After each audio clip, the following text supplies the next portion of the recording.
азыр ийгиликтүү болом, кыял максаттарыма жетем, мен дагы башкалардай окумуш карьера курам, мен да ийгиликтүү болом, өнүгөм, өсөм дей турган болсоң, жалгыз акылдуу болуп, бир канча тил билип, дипломдоруңдун ээси болгонуң жетпей калды. Тилекке каршы азыр акыл менен бирге эмоционалдык интеллект же эмоционалдык акыл деп айтып койсокпу, ошол нерсе дагы кадимки жазганды, окуганды билген сымал замандын талабы болгон эң негизги өнөрлөрдүн бири болуп калды. Анан бүгүнкү инсак мамиледе дал ошол эмоционалдык интеллект, эмоционалдык жактан жетилүү деген нерсе өзү эмне, кыргызча жөнөкөйлөштүрүп айтканда чоңоюу деген нерсе өзү эмне, ошону айтып берем. Анан ал нерсени дагы негизи психология дүйнөсүндө 4 негизги компонентке, 4 негизги бөлүккө бөлүп аны айтып түшүндүрүп бергенге аракет кылышат. Дал ошол 4 тепкичти дагы айтып берем. Негизи эмоционалдык интеллект деген нерсе акыркы дүйнөгө акыркы 25-30 жылдан бери эле белгилүү болуп баштады. Ага чейин деле биздин илгерки философтор деле, биздин кыргыз өзүбүздүн философторубуз деле ошол нерсени макал-лакаптарыбызда айкалыштырып айтып келчү да. Мисалы кыргыздар анан акылдуу бол, анан эстүү бол деп айтып коюшат го. Акылдуу болуу мисалы бир нерсени окуганды билип, илимдин адиси болуп, мындай кадимки билимге таяна турган болсо, анан эстүү бол деп айтышат да, эстүү, акылман бол депчи. Анан дал ошол нерсе эмоционалдык интеллектти эгер биз кыргыз философиясынан, кыргыз тарабынан карай турган болсок, дал ошол эстүү анан акылман болуу деген нерсени билдирет да. Сен акылдуу болушуң мүмкүн, бирок эгер эмоцияларыңды башкара албасаң, жиниң келе берсе, оюңду так айта албасаң, же балким башка бирөөнү уга албасаң, сенин акылдуу болгонуң, сенин ошол дипломдоруң, бир канча тил билгениң сага тилекке каршы жардам бербейт да. Бирок ошол эле учурда акылдуулугуңа кошулуп акылман болсоң, ошол мисалы ар түрдүү кырдаалдар болгондо ошондон чыгып кеткенди, өзүңдү башкарганды биле ала турган болсоң, акылдуу, эстүү жана да биз кыргыз айтканда эмоционалдык жактан жетилген адам болосуң да.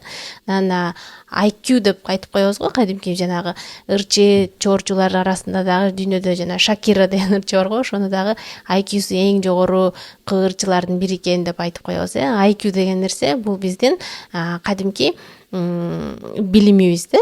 Кадимки санаганды, окуганды, тилдерди үйрөнгөндү деген сыяктуу биздин так эле мээбиздин күчү жете турган билимдердин негизи биздин мен чоңоюп аткан убакта дагы мындай акылдуу бол, эстүү бол деген нерселерге салыштырмалуу билимдүү бол деген нерсеге көбүрөөк басым жасап чоңойгонбуз да.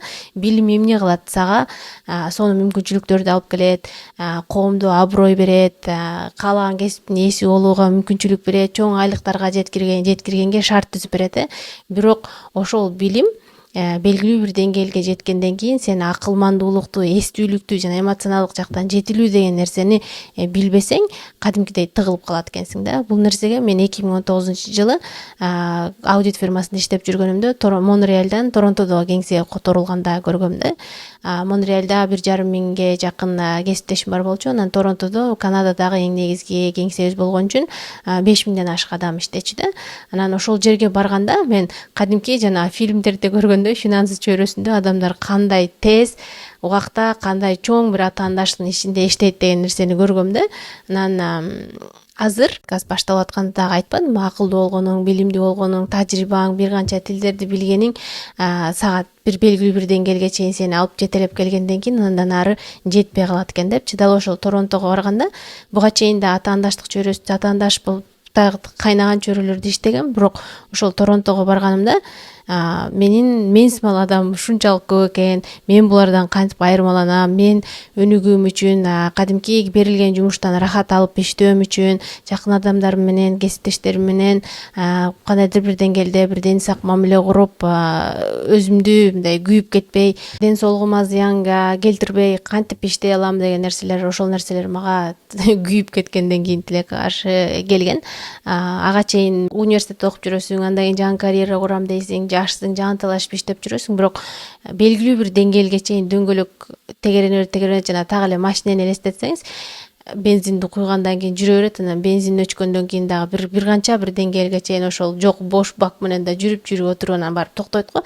Дал ошол сымал сенин эмоционалдык жактан жетилүүң, эмоционалдык интеллектке кадимкидей инвестиция жасап өнүгөм, өсөм, мен өзүмдү, сезимдеримди фильтрлеп тааныганга көңүл бөлөм дебесең, сени акылың, билимиң белгилүү бир деңгээлге чейин жеткизет экен да, анан ошол жерде токтоп калат экенсиң. Дал ошол токтоп калуу мага 2 жолу Торонтодо келген.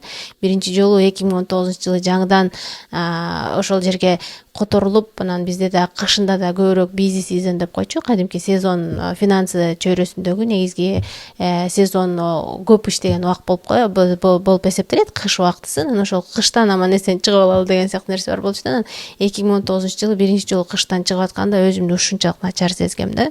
Анан чарчагам, күйүп кеткем, баягыдай илгеркидей мен жумушумдан рахат албай калгам, ошол алган очогон айлыгым дагы мен үчүн мындай кандайдыр бир деңгээлде бакыт алып келбей калганда көрсө, мен эмоционалдык жактан жетилбей эле, инерция менен эле белгилүү бир деңгээлге чейин келген экенмин да. Анан ошол убакта эмоционалдык интеллект деген нерсе эмне экен, адамга эмне үчүн керек экен деген нерселерди ойлонуп, анан изилдеп баштагам да.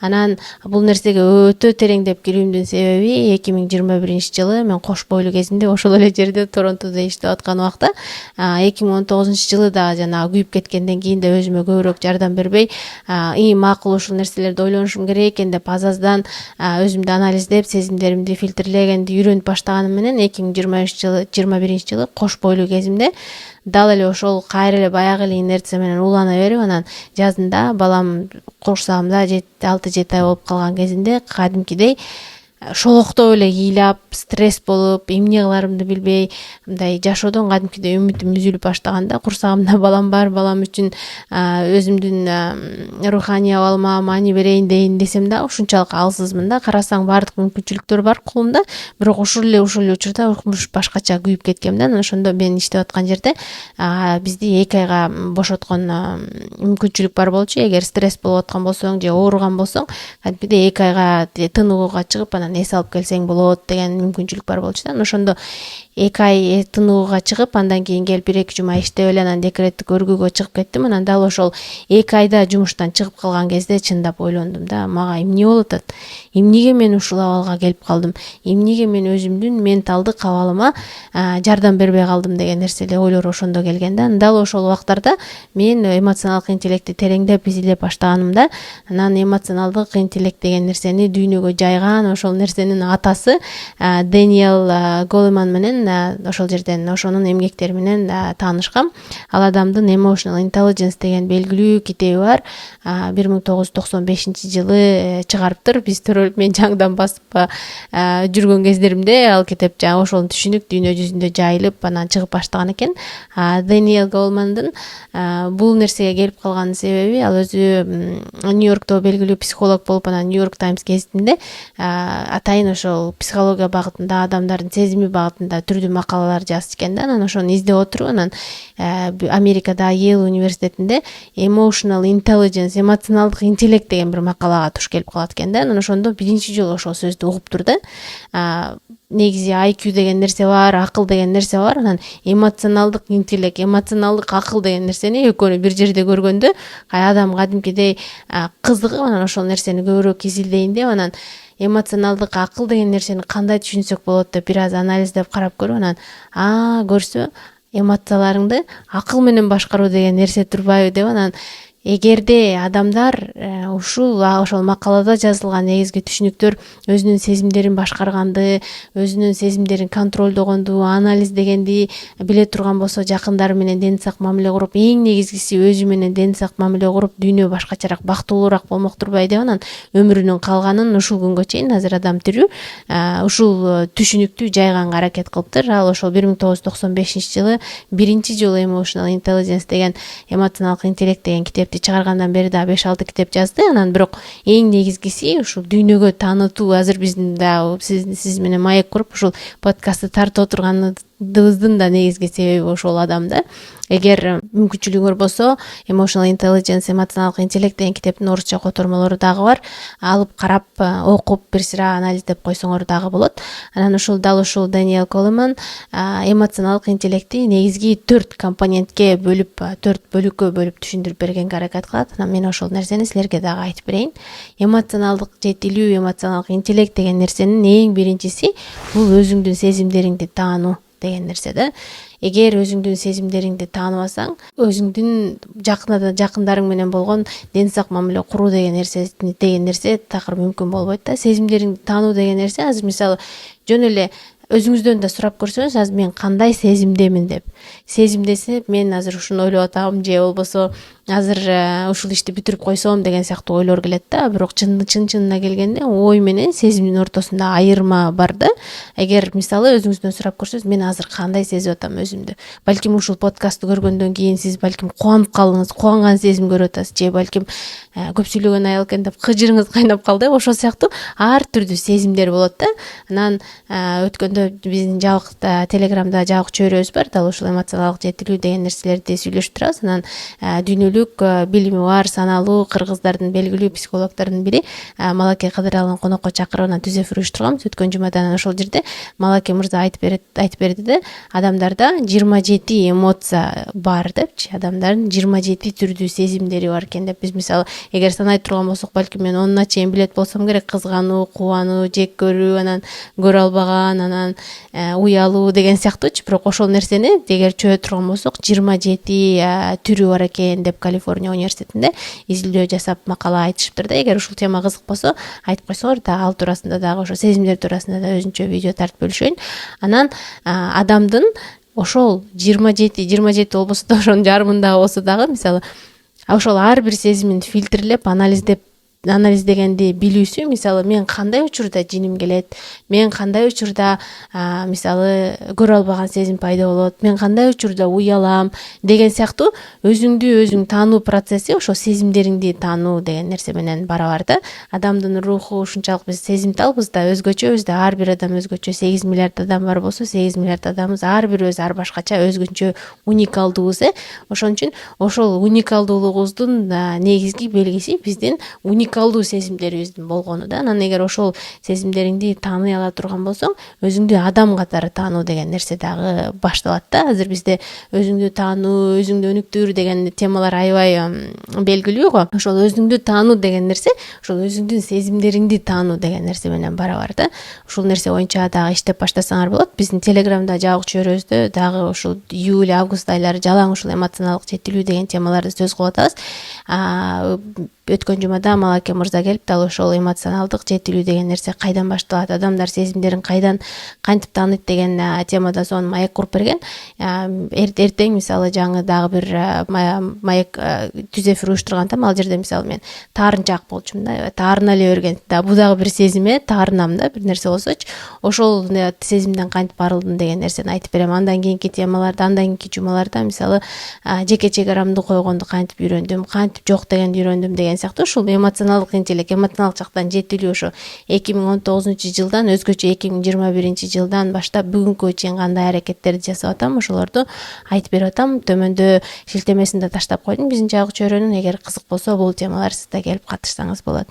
Анан экинчиси ошол өзүңдүн сезимдериңди башкара алуу. Биринчи сезимдериңди тирлеп анализдеп түшүндүң да, мен кандай учурда уялат экем, мен кандай учурда жиним келет экен, мен кандай учурда мисалы кызганат экем, же көрө албайт экем, же кубанат экем деген сыяктуу сезимдериңизди бир сыйра өзүңүздү таанып бүткөндөн кийин, анан ошол сезимдердин жакшы сезимдер дагы бар, анан жаман сезимдер дагы бар.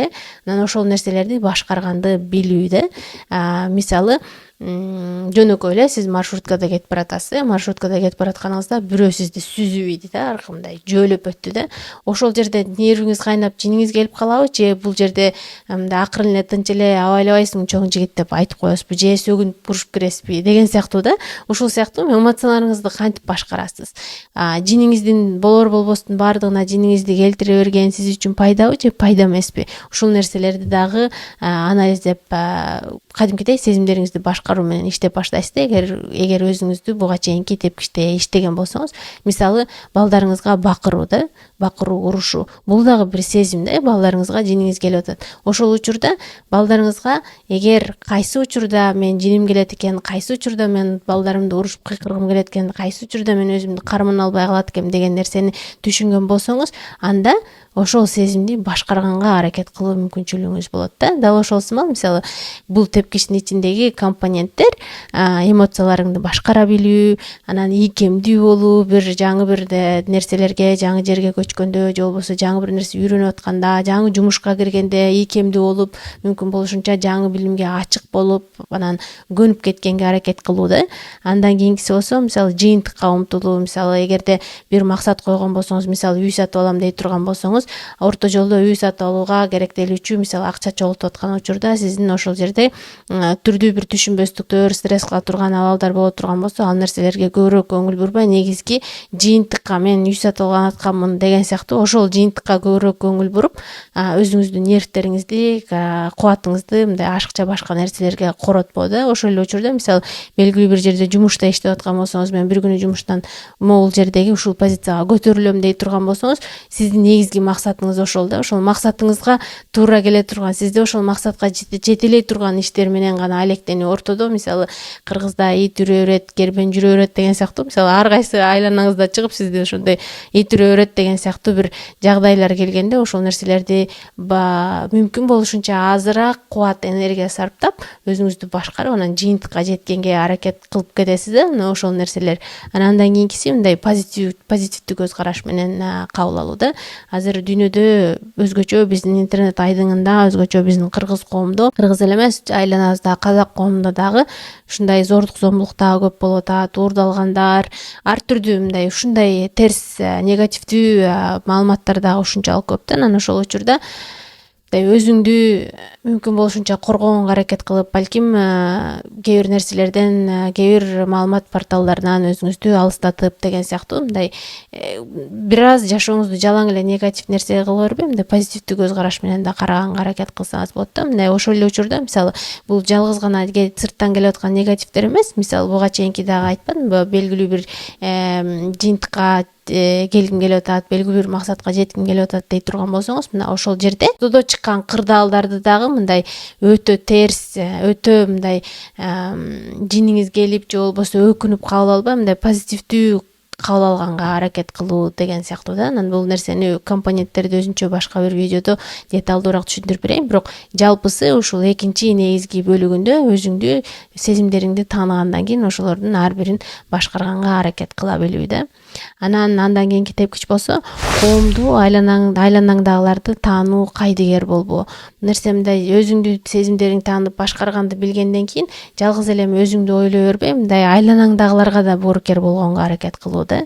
Айланаңдагылардын да кыял жоруктарын таанып, билип, ошого жараша мамиле кылуу да. Кыргыздарда айтып коет го, мындай өтө ийкемдүү, ал аябай баарынын тилин табат деп ушундай мактап калабыз го. Кээ бир ушундай адамдар менен аябай жакшы мамиле курган адамдарды, ошол биздин кыргыздарда философия айткандай, мындай баарынын тилин тапканга аракет кылган адам. Бул нерсе баардык адамдын жагынып кошоматчы болуп кетүү деген нерсе эмес. Мисалы жөнөкөй эле бир жумушта да, жумушта сиз ар кимге кошоматчы болбой эле койсоңуз болот, бирок сиз адамгерчиликтүү түрдө, адептүү түрдө, жакшы бир мамиле куруп, сүйлөшүп, анан мисалы эртең менен 9-дан кечки саат 5-ке чейин ошол чөйрөдө болуп, анан үйгө жакшынакай маанай менен кетип калсаңыз болот да. Анан ошол эле учурда мисалы жумушта айланаңыздагыларга мисалы боорукер мамиле жасоо, кайдыгер болбоо деген нерселер да. Бул өзүңүздү таанып, өзүңүздүн сезимдериңизди башкаруу менен бирге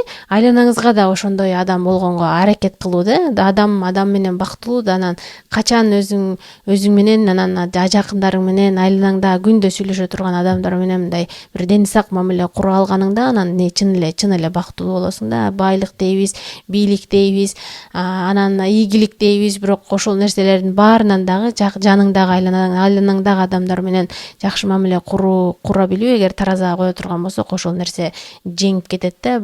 Элестетиңиз бай болгонуңузду, ийгиликтүү болгонуңузду, ошол жерде жалгыз болсоңуз, жагыңызда бир да адам жок болсо, айланаңызда, командаңызда, балким чоң ишканаңыз бар болсо, жумушчуларыңыздын баары сизди жек көрсө, бул дагы бир кандайдыр бир деңгээлде бир чоң бактысыздык да. Бактылуу да ойлоп сырттан көрүнүшү мүмкүн, бирок сен бактысызсың. Ошол нерсенин дагы адамга кереги жок да. Анан ушул үчүнчү компонентте коомго дагы, айланаңа дагы боорукер болуп, дени сак мамиле курганга аябай аракет кылуу да.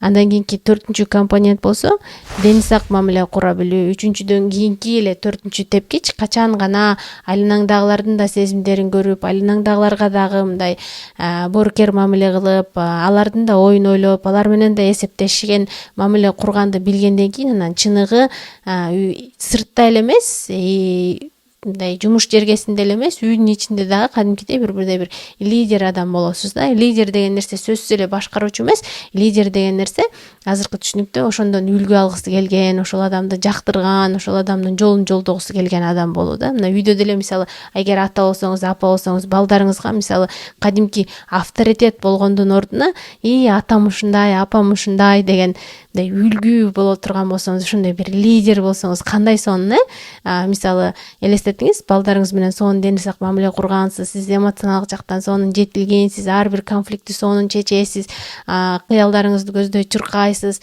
Анан ушундай бир кыргыздарда балпайган деген жакшы сөз бар го, ушундай балпайган адам болгонуңуздан кийин сизди көрүп балдарыңыз чоңоет, анан балдарыңыз чоңойгондон кийин анан өзлөрүнүн жашоо чындыктары келгенде өзлөрү да ошондой жашоосуна жоопкерчилик алып чечимдерди чыгарыш керек болгон маалда анан ойлонот да, менин атам ушул убакта эмне кылат эле, менин ордумда болсо, апам менин ордумда болсо эмне кылат эле деп. Мына ата эненин негизги баласы үчүн жасай турган максаты ушул болуш керек деп ойлойм да. Биз жолдошум экөөбүз балабызга ошондой ата эне болгонго аябай аракет кылабыз да.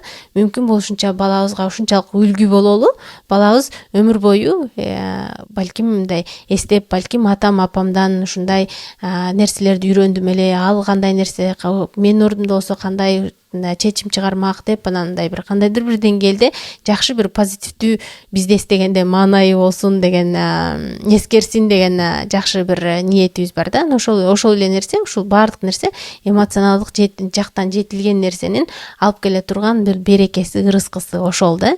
Анан компоненттерин мындай азыр мындай жалпылап бир канча сүйлөм менен айтып бердим, бирок ошону мындай чечмелеп санай өтсөм, мисалы таасир бере алуу деген нерсе мына ошол балдарыңызга, айланаңыздагы бир туугандарыңызга, кесиптештериңизге жакшы бир адам болуп, жакшы бир кесиптеш болуп, устат болуп, же шакирт болуп, же ата эне болуп, тууган болуп мындай таасир бере алуу да. Сизден таасирленсе, сиздин ар бир аракетиңизден, сиздин өзүңүздү алып жүргөнүңүздөн, адамдар менен курган мамилеңизден, жасаган ишиңизден таасирленишсе, андан кийинкиси болсо мындай устат боло алуу да. Жөн эле бизде мындай кандай устат болуу деген нерсе болсо, мисалы шеф деген түшүнүк бар го, ошо сен шефтен, устаттан коркосуң, андан качасың мисалы, мүмкүн болсо ошол көрүп калбасын деп эле иштейсиң деген сыяктуу образ калыптанып калган. Бирок устат, чыныгы устат болуу, сен сага мындай чын жүрөктөн сен ушул мен ушул жерде жумушта байланып калганым үчүн, ушул адамдын алдында иштегеним үчүн эле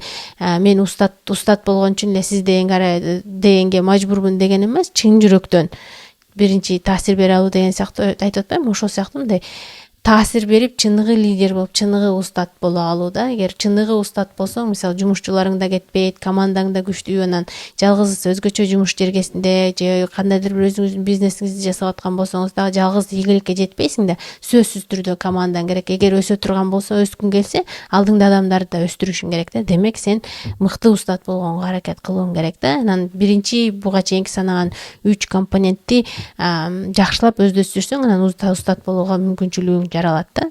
Анан уруш талаштардан тынч чыкканды билүү да.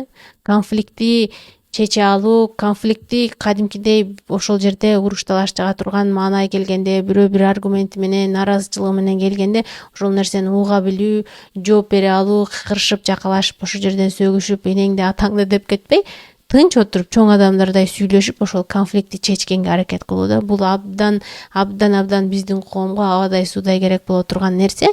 Эгер ата эне болсоң, эң негизгиси түгөйүң менен сүйлөшүп атканда, мисалы аялдар көпчүлүк учурда мен Instagram баракчамда мындай социалдык көйгөйлөр тууралуу аябай көп жазам. Анан ошол жерде мисалы айымдар менен жолдошум такыр укпайт, биз такыр пикир келишпестигибиз ортобузда жок, бири-бирибизди түшүнбөйбүз деп аябай көп жазышат. Анан мен тынч отуруп сүйлөшкөнгө аракет кыласыңарбы деп дагы сурап көрөм да. Мисалы балким кечинде балдарды уктагандан кийин чай коюп алып отуруп анан сүйлөшүп көрбөйсүңөрбү, балким ошол маселенин айланасында эле талкуу жүргүзөбүз деген сыяктуу бир сунуштарды бергенге аракет кылам да. Эгерде бизди кичинекей кезибизден ошо уруш талаштан, конфликттен чыкканды жакшылап үйрөткөндө, балким ушундай нерселерге келмек эмеспиз да. Бирок азыр дагы кеч эмес, азыр дагы ошол уруш талашты тынч отуруп чечкенге үйрөнгөнгө аракет кылуу аябай чоң жашооңдо аябай чоң жардам бере турчу нерсе. Бир канча тилиңден да дипломуңдан дагы аябай баалуу нерсе бул. Өзгөчө үй бүлөңдө дагы ынтымак курганды биле албасаң, бул эле нерсе ошол эле сенин адатың, ошол эле өнөрүң сенин жумуш ордуңда дагы алып келет да. Кесиптештериң менен урушасың, кесиптештериң менен батышпайсың, анан улам жумуш алмаштырасың, анан сендей конфликттүү киши менен дагы иштешкиси да келбейт, жумуштан да көтөрүлбөйсүң. Мындай ийгиликсиз болгонуңдун да кээ бир себептери ушундай сүйлөшүп жакшынакай мамиле курганды билбегендигиң дагы болуп кетет да. Андан кийин командада, тайпада иштей алуу деген нерсе, бул нерсени мындай жумуш катары карабасак дагы, мисалы үй бүлө дагы бир өзүнчө бир команда да. Партнерсуң, жолдош деп кыргыздар да жакшы айтып коет го, аял күйөөсүн экөөң да бир команда, тайпасымал иштегенге, ошо үй бүлөнү жүргүзгөнгө кичинекей мамлекет деп айтып коебуз го, ошол мамлекетти иштеткенге мажбурсуң да. Ошол нерсени да ошол үй бүлө курам деп тандап, жоопкерчилик алып, ошол адамга турмушка чыгып, ошол адам менен үйлөнгөндөн кийин анан бул тайпада, ошол командада иштөө деген нерсе, ал адамдын да ою менен, пикири менен дагы эсептешип, team player деп коет го англис тилинде, дагы ошондой тайпада иштегенди, ойногонду биле ала турган адам да. Анан эгер үйдөгү командада иштей алган адам сырттагы кайсы кандай жумуш жасабасын, ошол жерде да командада иштегенди дагы билет да. Ал жерде бири-бирин оюн сыйлайт, укканды билет, таандашпайт, өчөшпөйт, ар ким өзүнүн жумушун так аткарат, анан бири-бирине жардам берет. Ушундай командада иштөө дагы бул аябай негизги өнөрлөрдүн бири да. Азыр мисалы чоң фирмаларга жумушка кирем дей турган болсоң, мисалы биринчи интервьюларды балким бир канча ушундай группалар менен, командалар менен чакырып, анан ар түрдүү оюндарды ойнотуп, анан сен командада кандай иштей аласың, өзүңдү кандай алып жүрөсүң, башкалар менен кандай тил табышасың, сен негизи эле кандай адамсың, ошол оюндар аркылуу дагы, психологиялык оюндар аркылуу дагы көрүп, анан сынап, анан ошол жерден дагы кулатып коюшат да команда менен иштей албаган адамдардан. Бул нерсе аябай маанилүү нерсе, балдарга да кичинекей кезинен үйрөтүп, жана командалык спортторго дагы бардыртуунун дагы бир себептери ошол кенедей кезинен команда менен иштегенди аябай үйрөнүү. Биз мектепте окуп жүргөндө кийинки класстарда аябай ушул группага бөлүнүп, анан группа менен иштөө деген нерселерди аябай көп келип баштаган. Анан кийин университетте, кийин чет өлкөгө окуганда дагы көрсө ошол нерселердин баардыгы кийин сен жумушта, андан кийин жеке жашооңдо дагы башка адамдар менен айкалышып, команданын ичинде иштеп кетүүгө, ийкемдүүлүк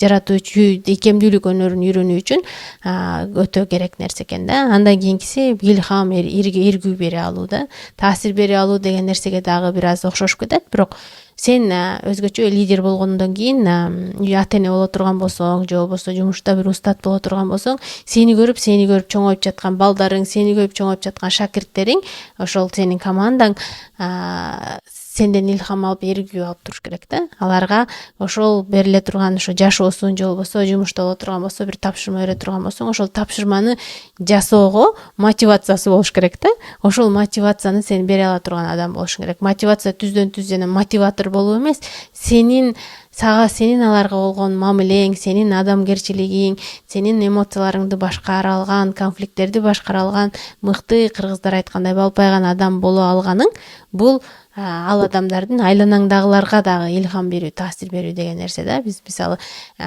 жумушта баардык эле адамдар эмес, мисалы кээде жакшы бир адамдардын командасында иштеп калганда кадимкидей таасирленип, ошол адамдар менен иштегиң келип, ошол адамдар берген тапшырмасын эле ашырып, кошумча алып иштегиң келет го. Мына ошол нерсе да. Анан балдарыңдын дагы мындай үйдө силер менен убакыт өткөргүсү келип, кошо үйдө тиричилигинде аралашып, силер менен да чогуу жашагысы келгени да, бул дагы бир силердин берген бир мотивацияңардан, анан ушул эмоционалдык жетилүүнүн бир эң акыркы тепкичтеринин бири болуп эсептелет. Анан бул 4 компонентти азыр айтып берем. 4 компоненттин ар биринин ичин өзүнчө түшүндүрүп бер. Анан буга чейин да айткан 27 сезим деген нерселер да мен үчүн маанилүү деп төмөндө кол көтөрүп, анан кошумча суроолоруңарды айтып койсоңор, анан өзүнчө жооп бергенге аракет кылам. Анан бул маселелердин баардыгын биз өтө өзгөчө деталдуу түрдө Телеграмда жабык чөйрөмдө жумасына бир жолу түз эфирде сүйлөшүп, талкуулап жатабыз. Анан психологдор да конокко келет. Эгер кызыга турган болсоңор, мен да өнүгөмөсөм, сезимдеримди таанып, сезимдеримди башкарып, эмоционалдык жактан жетилгенге аракет кылам десеңиз, келиңиз. Төмөндө биздин чөйрөгө кантип катталсаңыз болот, шилтемесин калтырып коебуз. Анан ушул нерсени жыйынтыктап атып анан бир жакшы бир мисал айтып коеюн дедим. Өзүгө мисал эле эмес, бул илимий изилдөө жасалат. Анан адамдын эмоциялары жугуштуу деген нерсе азыр изилдөө жасалган. Белгилүү ушул нерсени азыр аябай сүйлөшүп атышат дүйнөдө, психология дүйнөсүндө. Мисалы, эгерде сиз бир командасыз деп элестетели, мисалы жумушта шефиңизди, устатыңызды элестетиңиз. Эгер устатыңыз дайыма стресс болуп кыйкырып өкүргөн киши болсо, ошол кишинин энергиясы, сезимдери, эмоциялары сизге да жугуштуу болуп, анан команданын ичи да ошондой токсик болуп, ошондой болуп баштайт да. Бул аябай көп изилдөөлөр жасалып отуруп, анан ушул түшүнүккө келип көрсө, биз эмоционалдык жактан жетилүүнү жана балык башынан сасыйт деп коет го. Анысыңар ошол сыяктуу мындай лидерлерден баштоо керек турбайбы? Ошол адамдар энергияны таратат турбайбы? Ошол адамдар сезимдерди үлгү болуп берет турбайбы деген мисалдарды аябай айтып атышат да. Бул нерсе жумушта эле эмес, ушул изилдөө үй бүлөнүн ичинде да абдан маанилүү да. Сиздин эмоцияларыңыз өзгөчө ата эне болгондон кийин, бала ата эне кандай болсо ошону үгүзгүсү болот экен. Кандай эмоциялары бар болсо, эмоцияларды башкаруу өнөрлөрү бар болсо, ошол нерсени сиңирип алып, так эле ошондой адам болуп чоңоет экен да. Анан бала тарбиялоодо да айтып коет го, балаңды тарбиялабай өзүңдү тарбияла депчи. Анысыңары өзүң канчалык эмоцияны, балаң кийин кандай адам болсун десең, азыр балаң канча жашта болсо болбосун, өзгөчө эгер балаң жаңыдан төрөлүп башталып кичинекей боло турган болсо, абдан сонун шанстуусуз. Азыр баштасаңыз болот, бирок өзгөчө өспүрүм убактары дагы болсо, мындай балаңыз канча жашта болбосун, кыскасы, эң кыскасы өзүңөр үлгү болуп, өзүңөр оңолгонго аракет кылсаңар, балаңыз ошол нерсени көрүп туурайт да. Анан мен психологко да барып өзүм көрүнүп жүргөндө дагы дароо менин характеримди анализдөө үчүн, мисалы, менин мамамды анализдеди да. Менин мамамды, ошол үйдө жашаган чоң энемди, чоң атамды, себеби мени баккан, күндө көргөн ошол адамдар болчу. Анан мен характерим, кыял жоруум кандай болсо, ошол адамдардан ар бирөөнү копиялап алыптырмын да. Алардын эмоционалдык жактан жетилген деңгээли кандай болсо, меники да дал ошондой болуптур да.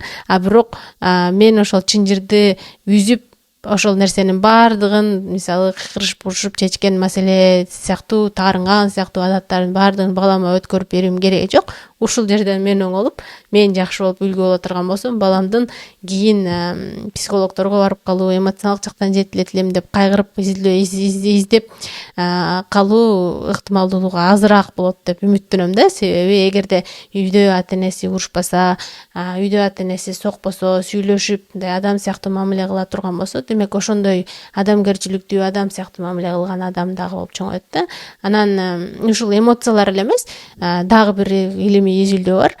Стресс дагы жугуштуу деген нерсени дагы азыр айтып аябай талкуулап жатышат да. Мисалы, бул ушу финансы дүйнөсүндө бир атайын белгилүү лидерлерди, бир команданы чогултуп алып, анан анализ жасап, ошол жерден изилдөө жасашыптыр. Анан ошол жерден стресс дагы жугуштуу деген нерсени айтканда, анан стресс жуккандан кийин да, стресс болгон адамдар дагы канчалык спорт менен машыкса дагы, канчалык сонун тамактанганга, туура тамактанганга аракет кылса да, дайыма толот экен да.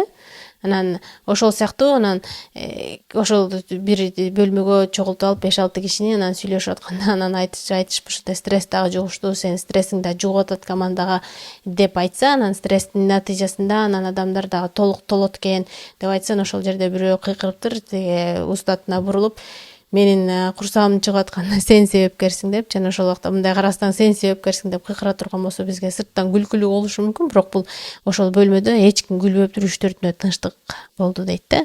Демек, сен канчалык стресс деңгээлиң канчалык болсо, ошол нерсени дагы жугузасың. Андан сырткары ал каршы тараптагы адамдын дагы ден соолугуна да таасир бересиң да. Бул аябай бираз мындай татаалыраак темалар, бирок ошол эле стресстин да натыйжасы ошо эмоционалдык жактан көбүрөөк жетилбей, өзүңдүн чек араңды билбей, жок дегенди билбей, улам эле ар кимге таарынып жүрөсүң, оюңду так айтканды билбейсиң, укканды билбейсиң, конфликттерди чечкенди билбейсиң. Ошол нерселердин баардыгы келип бир стресс болуп атат. Анан өзүң эле стресс болуп жүрө бербей, анан айланаңдагыларга да жугузасың деген түшүнүк да. Мисалы, үйдө апа стрессте болгон болсо, балдарга да жугат. Эгер ата стрессте болгон болсо, ал дагы түздөн түз балдарына жугат, аялына жугат, аялыныкы күйөөсүнө жугат деген сыяктуу.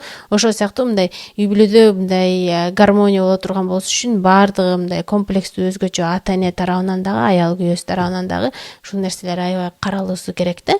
Анан жыйынтыктап бүгүнкү оюмду айтып коеюн. Эмоционалдык жетилүү деген нерсе, деген түшүнүк Даниэл Големан аттуу психолог тарабынан дүйнөгө жайылган. Азыр 30 жылга жакындап калды ал илимдин, түшүнүктүн жайылып биздин баарыбыз ушундай сүйлөшүп отурганыбыз. Анан негизи Даниэл Големан 4 компоненттүү, 4 тепкичтүү аркылуу эмоционалдык нерсени, эмоционалдык жетилүүнү 4 тепкич менен түшүндүрүп берет. Биринчиси болсо өзүңдү, сезимдериңди таануу, экинчи өзүңдү, сезимдериңди башкара алуу, үчүнчүсү болсо коомду, айланаңдагыларды таануу, кайдыгер болбоо, андан кийинкиси төртүнчүсү эң маанилүүсү ошол буга чейинки тепкичтердин баардыгын үйрөнүп алгандан кийин жакындарың менен, айланаңдагылар менен ден сак мамиле кура билүү да.